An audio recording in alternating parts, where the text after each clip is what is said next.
कि राजा बोला रात है, मंत्री बोला रात है, संतरी बोला रात है, या सुबह सुबह की बात है। 72 के बाद की आज हम चर्चा करने वाले हैं। 72 के चुनाव के बाद बिहार की जो स्थिति बनी, बिहार या पूरे देश की जो स्थिति बनी, वो स्थिति ऐसी थी कि पूरे भारत में आपातकाल की स्थिति 72 से 77 के बीच में आई। लेकिन इंदिरा गांधी के समय कैबिनेट के जगह पर पीएमओ ज्यादा शक्तिशाली हो गया। आपको याद होना चाहिए कि 77 में और 80 में नीतीश कुमार जनता पार्टी के सिंबल पे चुनाव हार गए थे, और जो पॉलिटिशियंस थे उनको हाशिए पर डालने का सिलसिला इंदिरा गांधी के उदय के साथ ही प्रारंभ हुआ कि किस प्रकार महिलाओं को यहाँ हाशिए पर डाला गया। तो आप पाएंगे कि यहाँ पर जब अस्थिर सरकारें आईं तो यहाँ पर नक्सलवाद का उभार भी आया। 77 में जब विधानसभा का चुनाव हुआ तो कांग्रेस पार्टी फिर से 10 साल बाद, यानी 67 में कांग्रेस पार्टी सत्ता से बाहर हुई थी, 77 में भी कांग्रेस पार्टी सत्ता से बाहर हो गई।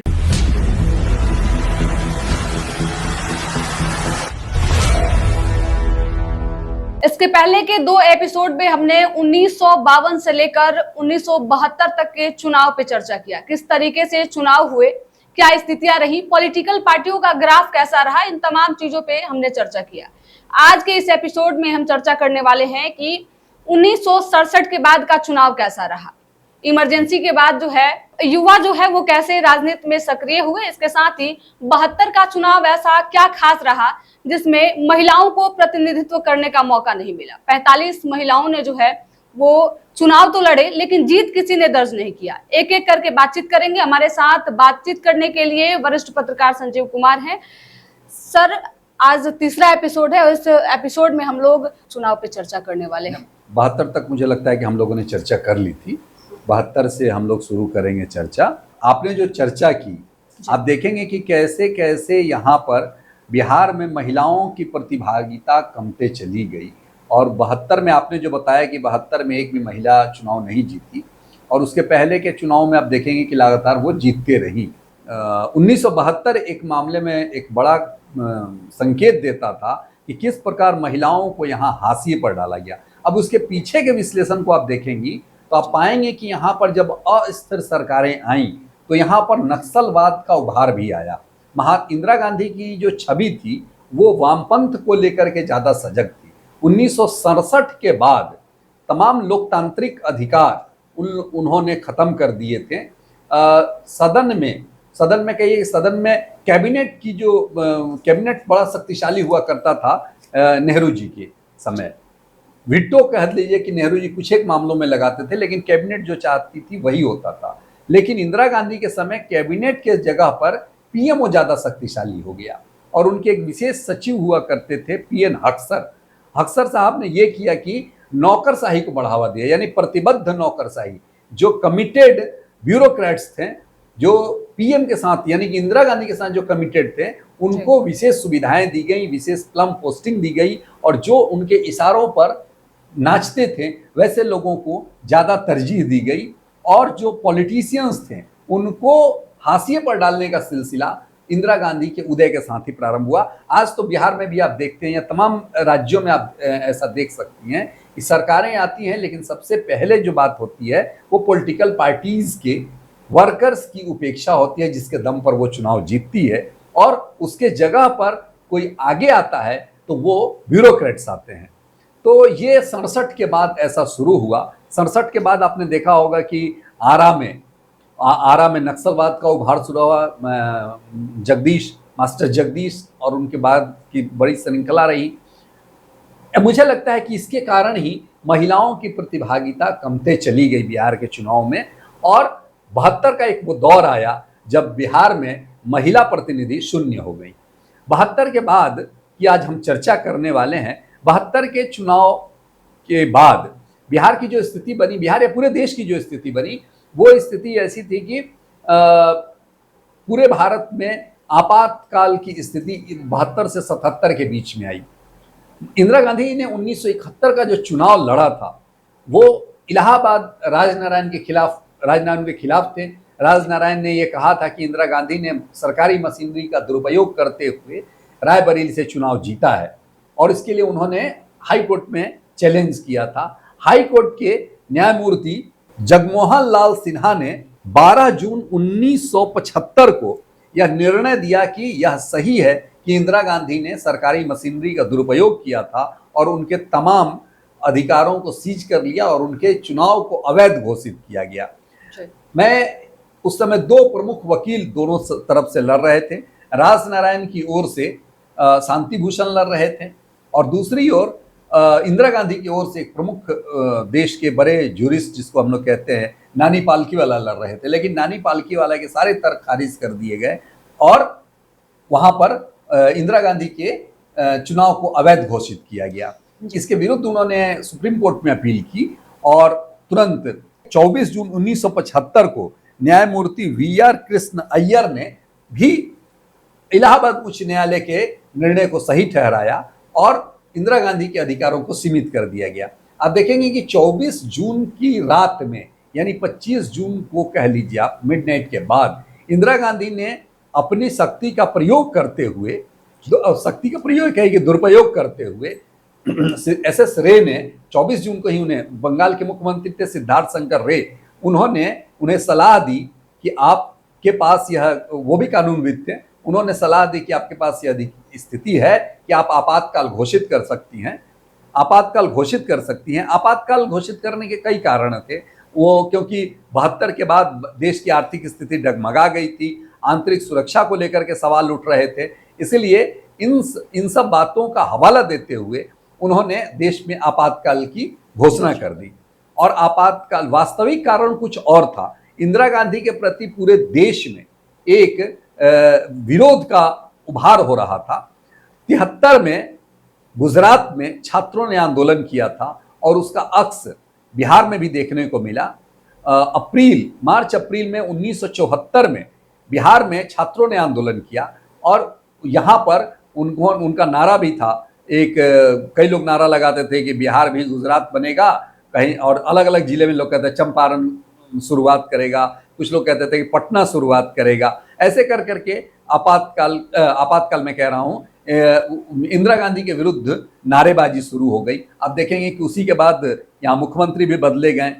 अब्दुल गफूर के बाद जगन्नाथ मिश्र लाए गए और यहाँ पर अप्रैल 1974 में लोक संघर्ष समिति की घोषणा इसी गांधी मैदान में जयप्रकाश नारायण ने की और मोरारजी देसाई को अपना अध्यक्ष लोक संघर्ष समिति का, और जनसंघ के कद्दावर नेता हुआ करते थे नानाजी देशमुख, जिन्होंने बाद में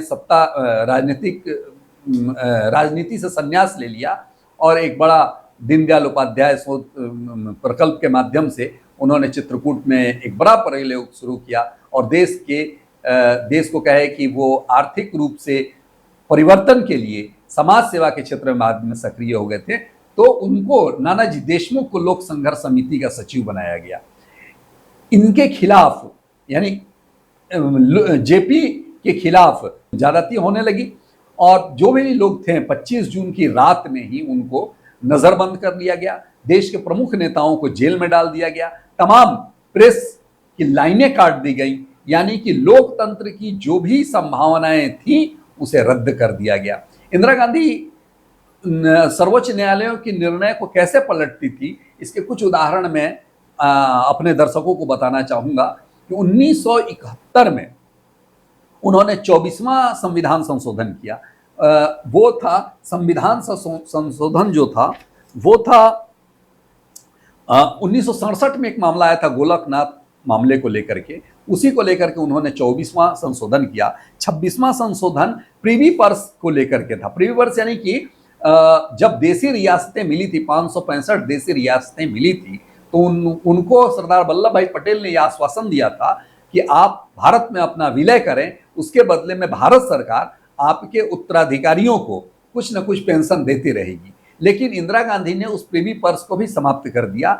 जो राजकुमार थे या जो उनके उत्तराधिकारी थे राजाओं के, उन लोगों ने सर्वोच्च न्यायालय में या विभिन्न न्यायालयों से होते हुए जो सर्वोच्च न्यायालय में मामला गया, तो इंदिरा गांधी के फैसले को उन्होंने गलत ठहराया था। लेकिन अपनी वामपंथी रुझान के कारण इंदिरा गांधी ने वो प्रिवी पर्स के मामले को, सर्वोच्च न्यायालय ने जो फैसला दिया था कि प्रिवी पर्स बहाल किया जाना चाहिए, 26वां संविधान संशोधन करते हुए वो प्रिवी पर्स के मामले को भी समाप्त कर दिया। यानी आप देखेंगे कि कैसे ये इंदिरा गांधी की एक छवि जो थी वो एक डिक्टेटर, एक तानाशाह के रूप में बन रही थी। पूरे भारत में ऐसा कहा जाता था कि उस समय कांग्रेस में भी कई गुटबाजी हुई थी, कांग्रेस बार बार टूटती रही, तो गाय बछड़ा का सिंबल मिला था कांग्रेस पार्टी को। तो लोग कहते थे कि ये गाय बछड़ा का सिंबल और कुछ नहीं है, ये इंदिरा गांधी गाय हैं और बछड़ा जो है उनका संजय गांधी है, यानी कि यही दो लोग देश चला रहे हैं। 75 में जब आपातकाल की घोषणा हुई तो संजय गांधी एक कद्दावर नेता के रूप में उभरे। कद्दावर यानी कि सारी शक्तियां लगता था कि वो संजय गांधी और उनके कॉकस के लोग ही डिसाइड करते हैं, और पूरे देश में उन्होंने नसबंदी की शुरुआत की। लेकिन एक जो अच्छा काम किया संजय गांधी ने वो था कि पूरे देश में आप देखेंगे कि जैविक उद्यानों की शुरुआत उन्होंने की।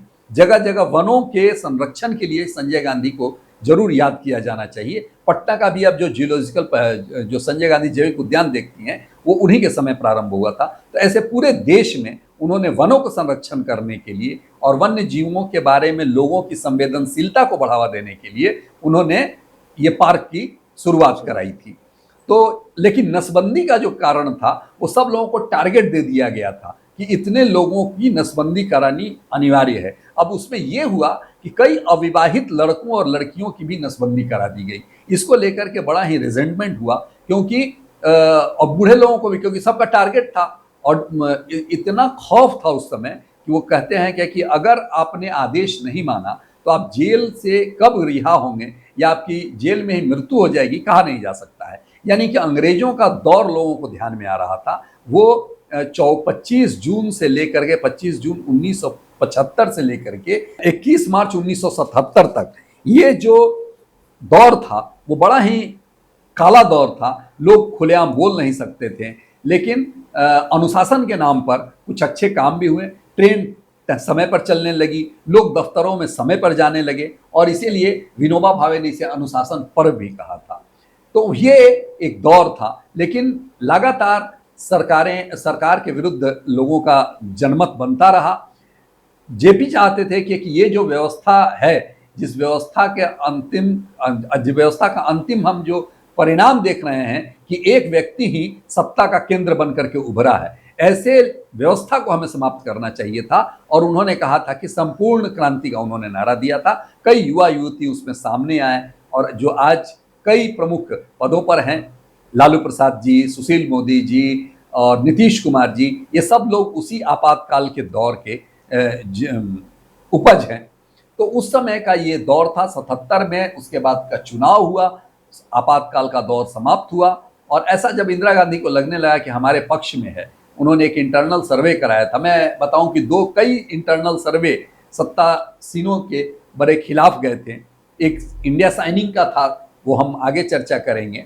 जब 2004 में लोगों को लगा था कि नहीं, वाजपेयी जी की सरकार फिर से बन जाएगी, और इंडिया साइनिंग का नारा दिया था, लेकिन वो सरकार चली गई। और 1977 में भी ऐसा जब लगा कि ये सरकार हमारी बनने वाली, क्योंकि इंदिरा गांधी का जो खौफ था, कोई बोल नहीं सकता था कि नहीं सरकार आपकी बनेगी नहीं। और वो उस समय बड़ा एक जुमला चला था कि राजा बोला रात है, मंत्री बोला रात है, संतरी बोला रात है, या सुबह सुबह की बात है। ये जो दौर था कि जो ऐसा जब कहें, तुम कहना कि वो सूरज पूरब में उगता है उसके बदला पश्चिम में उगता है, तो जी हुजूर पश्चिम में उगता है वाली जो स्थिति थी, वैसे में सही फीडबैक उनको नहीं मिल रहा था। क्योंकि फीडबैक की जो भी संस्थाएं थी, नौकरशाह जो थे वो डर से, अपने लालच से या डर से कुछ नहीं बोलते थे। जो प्रेस था उसे प्रतिबंधित किया जा चुका था। तो सरकार जनमत की आवाज़ इंदिरा गांधी तक नहीं आती थी, और उन्होंने 77 में चुनाव की घोषणा की। लोकसभा के चुनाव में उन्हें बुरी तरह पिटी। उत्तर भारत में ऐसा कहा जाता है कि उन्हें न के बराबर सीटें मिली। और 77 में जब विधानसभा का चुनाव हुआ तो कांग्रेस पार्टी फिर से 10 साल बाद, यानी 67 में कांग्रेस पार्टी सत्ता से बाहर हुई थी, 77 में भी कांग्रेस पार्टी सत्ता से बाहर हो गई। उस समय का जो ग्राफ था मैं एक बार बता देना चाहूंगा। 1977 में एक और बड़ी बात हुई कि दो प्रमुख पार्टियां, जितने समाजवादी घटक दल थे और भारतीय जनसंघ, इन दोनों सबों ने मिलकर के विलय किया और आपातकाल के विरुद्ध लोगों को जगाने का और इन कांग्रेस को हटाने का संकल्प लेकर के उन्होंने काम किया। सबसे ज्यादा वो जो दौर था वो खत्म हुआ और उसके बदले में 1977 का जो चुनाव आया उसमें जनता पार्टी ने 324 सीटों का सीटें थी कुल, उसमें 311 सीटों पर जनता पार्टी ने चुनाव लड़ा और बम्पर मेजोरिटी जिसे कहें 214 सीटों पर उसकी जीत हुई। 10 सीटों पर हालांकि जमानत भी जब्त हुई और 42.68% सीटें वोट मिले जनता पार्टी को। आपको याद होना चाहिए कि 77 में और 80 में नीतीश कुमार जनता पार्टी के सिंबल पे चुनाव हार गए थे। यानी कि उस समय कहा जाता था कि वो जो टिकट है जनता पार्टी का, जिसको भी टिकट मिला उसको लॉटरी का टिकट मिल गया है। लॉटरी का टिकट इसलिए कि वो उसकी जीत निश्चित थी, लेकिन फिर भी उस दौर में हरनौत से नीतीश कुमार चुनाव हार गए थे। 80 में भी उन्होंने चुनाव लड़ा था लेकिन हार गए थे। खैर, तो जनता पार्टी को उस समय 42.68% वोट मिले थे। इंडियन नेशनल कांग्रेस ने 286 स्थानों पर चुनाव लड़ा था और 57 स्थान पर उसकी जीत हुई थी। वोटिंग परसेंटेज था 23.58%। सीपीआई को 73 स्थान पर चुनाव लड़ी थी सीपीआई, 21 स्थान पर उसको जीत मिली थी और 7% उसे वोट मिले थे। सीपीएम ने भी 16 स्थानों पर चुनाव लड़ा था, 4 स्थान पर उसे जीत मिली थी और 0.93% वोट मिले थे। इंडिपेंडेंट, एक बड़ी बात यह है कि इंडिपेंडेंट 24 लोग चुनाव जीत करके आए थे इसमें, और ये जो समीकरण था ये चला। और उसके बाद बिहार के जब मुख्यमंत्री का चुनाव होना था तो सब लोगों ने एक विधायक दल की मीटिंग हुई और उसमें कर्पूरी ठाकुर को यहाँ का मुख्यमंत्री बनाया गया। लेकिन कर्पूरी ठाकुर के बाद ही, कुछ सत्ता में आने के बाद ही, कहा जाता है कि कांग्रेस पार्टी जब सत्ता से बाहर होती है तो गुटबाजी ज़्यादा प्रभावी होती है। लेकिन समाजवादी पार्टियों में ये ऐसा देखने को मिला है, अब का दौर छोड़ दें, उस समय का जो दौर था कि जैसे ही सत्ता प्राप्त होती थी तो सारे दल उसमें अपनी गुटबाजी शुरू होती थी, सब लोग दल तोड़ने में लग जाते थे। ऐसी स्थिति में कुछ दिनों के बाद ही रामसुंदर दास मुख्यमंत्री यहाँ के बनाए गए और रामसुंदर दास, बिहार का दुर्भाग्य ये है कि यहाँ पर कोई भी दलित मुख्यमंत्री 1 वर्ष का कार्यकाल पूरा नहीं कर पाया। रामसुंदर दास भी 1 वर्ष का कार्यकाल पूरा नहीं कर पाए और जो केंद्र की स्थिति थी वहाँ पर चौधरी चरण सिंह ने सरकार, मोरारजी देसाई के बाद चौधरी चरण सिंह ने सरकार बनाई और चौधरी चरण सिंह के बाद सरकार गिर गई। कांग्रेस ने समर्थन का कहा था, समर्थन देने की बात कही थी, लेकिन कांग्रेस ने समर्थन नहीं दिया और केंद्र में चौधरी चरण सिंह की सरकार गिर गई। यहाँ भी लगभग वही हुआ और इस प्रकार बिहार में 1980 में दोबारा मध्यावधि चुनाव हुए। 1967 के बाद 1969 में चुनाव हुए थे और 1977 के बाद 80 में फिर से चुनाव हुआ और कांग्रेस पार्टी फिर से सत्ता में वापसी कांग्रेस पार्टी की हुई। 1980 में जो चुनाव परिणाम आए थे, 1977 से 80 का जो दौर था वो जनता पार्टी के लोगों के लिए बड़ा ही, वो कहते हैं कि खींचातानी की स्थिति थी। उस समय बिहार में पहली बार मंडल आयोग की घोषणा हुई और बिहार में आरक्षण की शुरुआत हुई, जिसे लेकर के भी लोगों में बड़ा आक्रोश हुआ, सड़कों पे लोग उतरे। खैर, जेपी कहते हैं कि जो लोहिया जी का सपना था, लोहिया जी ने जो कहा था जिसकी जितनी आबादी उसकी उतनी हिस्सेदारी, तो सरकारी नौकरियों में आरक्षण को लेकर के वो दौर शुरू हुआ। मंडल कमीशन की रिपोर्ट भी उस समय उन्होंने गठन किया था, बाद में उसकी रिपोर्ट भी आई और उस परिप्रेक्ष्य में 1980 का चुनाव हुआ। 1980 के चुनाव में कांग्रेस पार्टी भी 2 खेमे में बट गई थी। खैर, इंदिरा गांधी की जो कांग्रेस आई थी, INCI कहा भी जाता था, इंडियन नेशनल कांग्रेस, इंदिरा गांधी की जो कांग्रेस थी उसने 311 सीटों पर चुनाव लड़ा और 169 उसे सीटें मिली, यानी वोट परसेंटेज थे 34.20%। जनता पार्टी में भी कई दल बंट गए उस समय। अब जनता पार्टी एक जेपी की जनता पार्टी थी जिसका प्रतिनिधित्व चंद्रशेखर जी कर रहे थे। चंद्रशेखर को ही उस समय अध्यक्ष बनाया गया था 77 में। जनता पार्टी की जो सरकार बनी, जनता पार्टी, उन्होंने कहा कि मैं अध्यक्ष ही रहूंगा, मैं सत्ता में शामिल नहीं होऊंगा, यानी उन्होंने कोई पद नहीं लिया था। तो जनता पार्टी के वो अध्यक्ष रहे, राष्ट्रीय अध्यक्ष। एक और खेमा अलग हुआ, उसे कहा जनता पार्टी SC, यानी कि वो जो SC था वो चौधरी चरण सिंह की का जनता पार्टी था। एक और दल अलग हुआ जिसको JNPSR कहा, राजनारायण का जनता पार्टी, वो एक अलग पार्टी थी। ऐसे 3 जनता दल के नाम पर जनता पार्टी जो हुई वो जनता पार्टी 3 खेमे में बंट गई। उसके अलावा एक और भी दल हुआ, लोक दल। हरियाणा का जो देवीलाल थे उन्होंने अपना लोक दल बनाया। ऐसे करके 4 आप कह सकती हैं, 3 प्रमुख दल अलग हुए। इसमें जो बिहार में जो सबसे प्रभावी रहा वो जनता पार्टी चौधरी चरण सिंह का रहा। उसने 42 सीटें उस चुनाव में लड़ी थी। 1980 में 254 सीटों पर चुनाव लड़ा, 42 सीटें जीती। जनता पार्टी JP ने 240 सीटों पर चुनाव लड़ा, 13 सीटों पर उसे जीत हासिल हुई। जनता पार्टी चौधरी राजनारायण की जो थी वो 153 स्थानों पर चुनाव लड़ी और 1 स्थान पर उसे जीत मिली। उस समय भाजपा ने भी चुनाव लड़ा था, BJP के नाम पे चुनाव लड़ा गया था, हालांकि गठन नहीं हुआ था। ये थोड़ा सा विरोधाभास है, मैं कल दर्शकों को बता पाऊंगा कि वो BJP का गठन बताते हैं 1980-81 में, लेकिन BJP ने यहाँ किस हैसियत से चुनाव लड़ा था तो वो देखने की बात है। लेकिन BJP, हम लोग जब इलेक्शन कमीशन की साइट देख रहे थे तो BJP का उसमें देखने को मिला कि BJP ने चुनाव लड़ा है। 246 स्थानों पर 21 स्थानों पर BJP को जीत मिली थी।